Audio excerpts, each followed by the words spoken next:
Once upon a time, in a small, quiet town, there were four best friends named Sarah, Emma, Lily, and Mia. They had been inseparable ever since they met on the first day of kindergarten. Over the years, they had shared countless adventures, secrets, and laughter, but their favorite tradition was having sleepovers. Every few weeks, they would take turns hosting at each other's homes, staying up late to watch movies, play games, and tell spooky stories. On a chilly Saturday evening, the girls gathered at Sarah's house for their much-anticipated sleepover. The house was old, with creaky wooden floors and a basement that none of them liked to visit. It was the perfect setting for a night of fun, and perhaps a little scare or two. Sarah's parents were away for the weekend, and her older brother, Jack, had been out all day. This meant they had the house all to themselves, which only added to their excitement. They spread out their sleeping bags in the living room, surrounded by bowls of popcorn, candy, and their favorite snacks. As the night deepened, they decided to watch a horror movie. They turned off all the lights, leaving only the flickering glow of the TV to cast eerie shadows across the room. The movie was about a haunted house with strange noises coming from the basement, and the atmosphere was tense as they huddled together under blankets.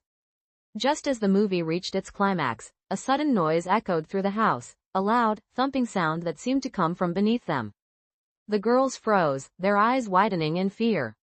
"Did you hear that?" Lily whispered, her voice shaky. "Probably just the house settling," Sarah replied, though even she didn't sound convinced.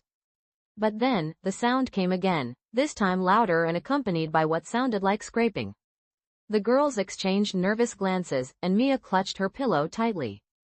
"Maybe it's the wind," Emma suggested, trying to keep calm. But deep down, they all knew it wasn't the wind. The noise was too deliberate, too unsettling. It seemed to be coming from the basement, the very place they were all too scared to go. For a few moments, they tried to ignore it, resuming their movie and nervously munching on popcorn. But as the noises grew louder and more frequent, they couldn't shake the growing sense of dread. Sarah, always the boldest of the group, finally stood up and said, "I think we should check it out." The other girls stared at her in disbelief. "Are you crazy?" Mia exclaimed. "What if there's something down there?" "Yeah, like a ghost or worse," Lily added, her voice barely above a whisper. But Sarah wasn't easily deterred. "Come on, guys. It's probably nothing, but we'll never know if we don't look. Besides, we're all together. We'll be fine." Reluctantly, Emma, Lily, and Mia agreed, though their hearts pounded in their chests. Armed with flashlights and clinging to each other, they made their way toward the basement door.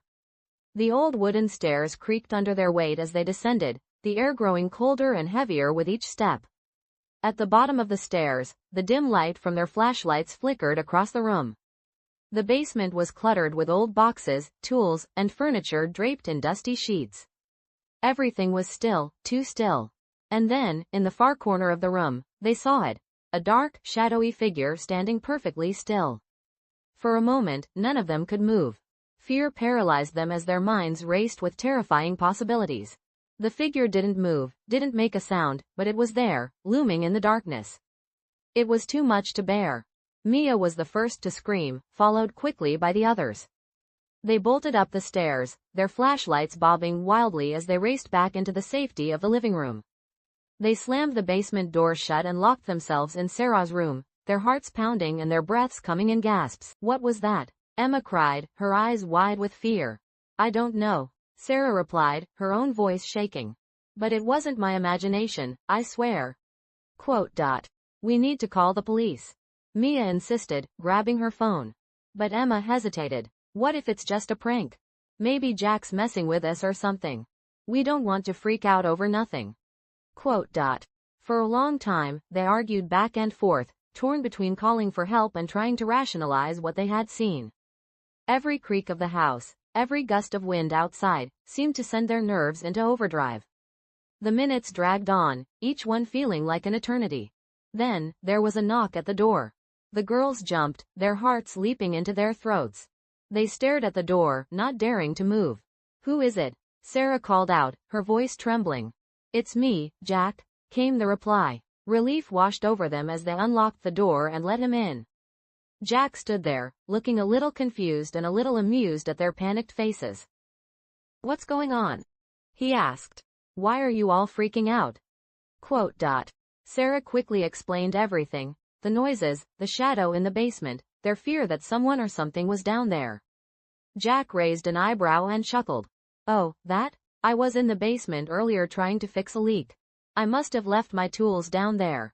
I didn't mean to scare you guys, but I guess I made more noise than I thought.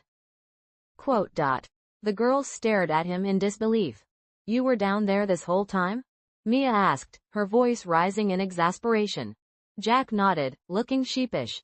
Sorry about that. Didn't mean to give you a heart attack. Quote. There was a moment of stunned silence, and then the girls burst into laughter, nervous, relieved laughter that shook off the tension that had gripped them all night.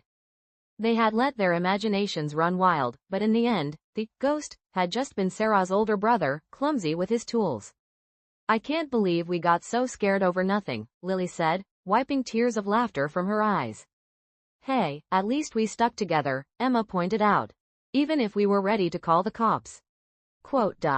They all agreed, sharing a group hug in the middle of the room. The fear they had felt moments ago seemed distant now, replaced by the warmth of their friendship. That night, as they settled back into their sleeping bags, they made a pact. From now on, Sarah said, smiling, no more letting our imaginations get the best of us. But if things ever get scary again, we'll face it together. Quote. The others nodded in agreement, feeling more bonded than ever by the night's events. Though the memory of their fear would eventually fade, the lesson they learned that night, about trust, bravery, and the power of friendship, would stay with them forever. And so, the girls continued their sleepovers, creating memories that would last a lifetime, knowing that no matter what, they would always have each other's backs.